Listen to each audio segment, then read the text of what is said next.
Naku.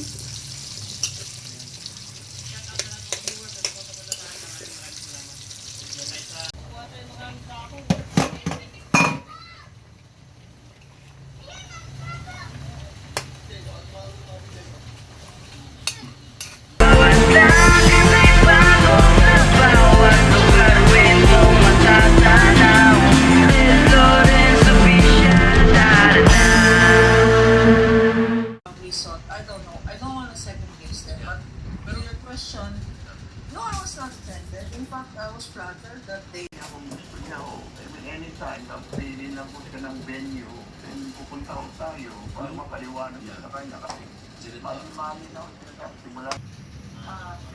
The presentation of last Wednesday, I think our Chairman Tinky, who started public prosecutor, manifested already na mag-withdraw kami ng 5 witnesses, 5 more witnesses.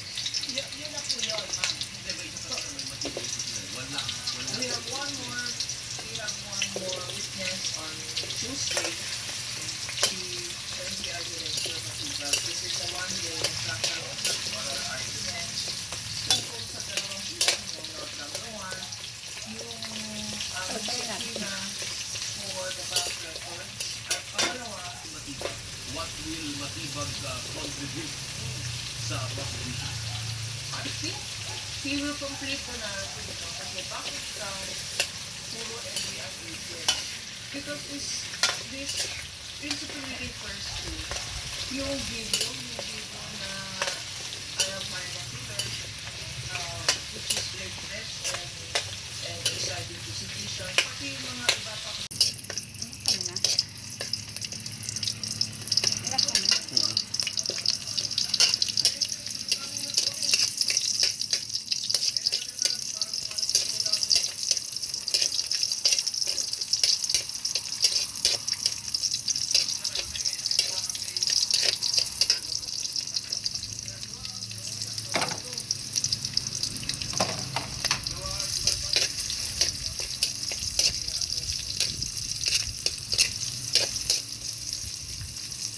Na ako mag-order din. Okay.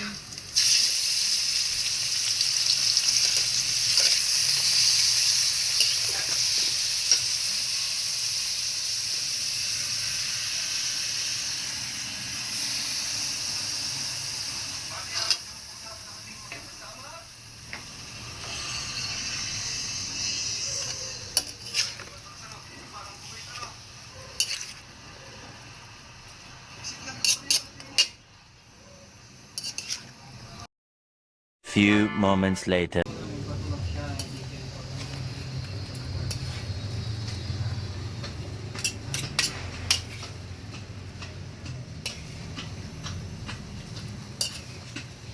Yan po. May mga nakalagay silang picture. Uy.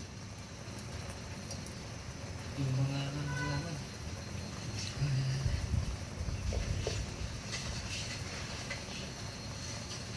Patas yun, patas. Kaya yan!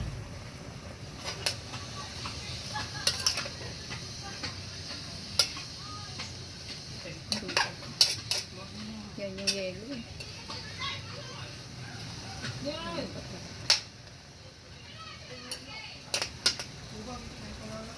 Kita ang bahay dito.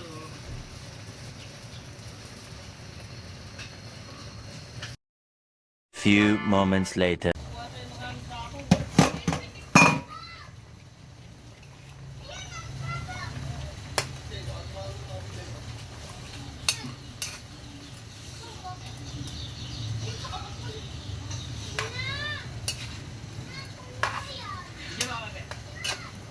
Sir, naging pag-video pa ngayon yung ano. Yan to, ang bueno.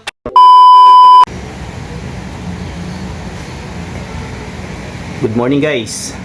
Another day, another cooking video tayo ngayon. So for today's video guys, nagluto tayo ng chicken curry. Ayan. So nagluto tayo guys ng chicken curry. So favorite to guys ng ng daughter ko. Siya ang nag-request na ito today na magluto kami ng ganung ulam. Okay? So, hindi na tayo magpapaligoy-ligoy pa. Diretso na tayo doon sa mga ingredients. So, ang kailangan lang natin guys, una, chicken, karne na manok, patatas, carrots, bell pepper, optional yung bell pepper. Kung meron kayo, okay. Kung wala, okay lang din. And then, sibuyas, bawang, and luya. Siyempre, curry powder. At saka, yung gata ng nyog. Okay? So, paano siya lutuin guys? Napakadali lang. Sa amin guys, ganito kami kung paano magluto ng chicken curry. So, ang ginagawa namin muna guys, naglalagay kami ng mantika sa kawali, and then hintay naming uminit yung mantika, and then after that, lalagay namin yung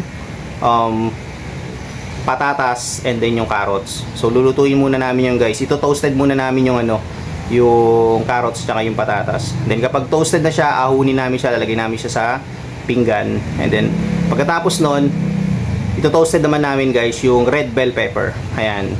So halo-halo lang siya guys hanggang mag golden brown. Pag nag golden brown na siya, ahon uli. And then that's the time magigisa na tayo ng sibuyas, bawang, and luya.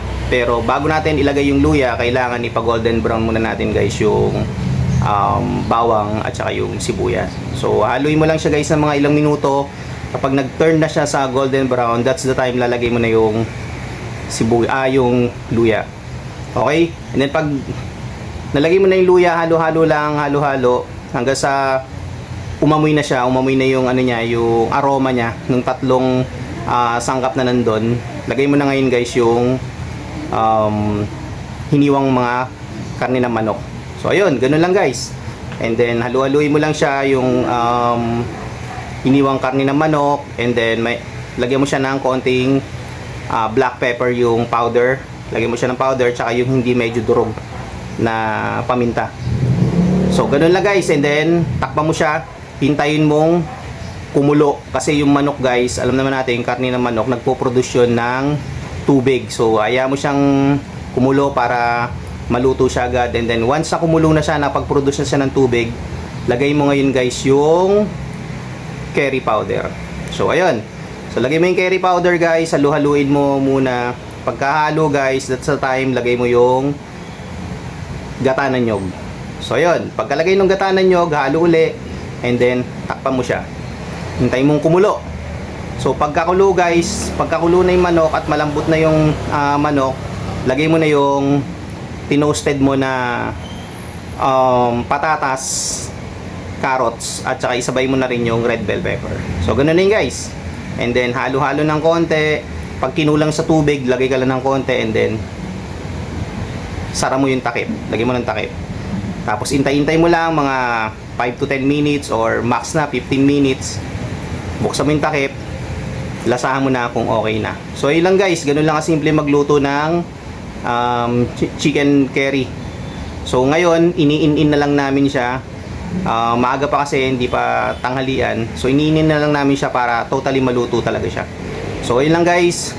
Kita-kits tayo hanggang sa susunod na cooking vlog. And then sa next vlog nga pala natin, meron akong surprise sa inyo. Abang-abang na lang kayo. So basta hopefully cross fingers. Ayan, reveal ko na lang siya sa mga darating na araw or susunod na vlog natin. Yun muna guys. Peace out.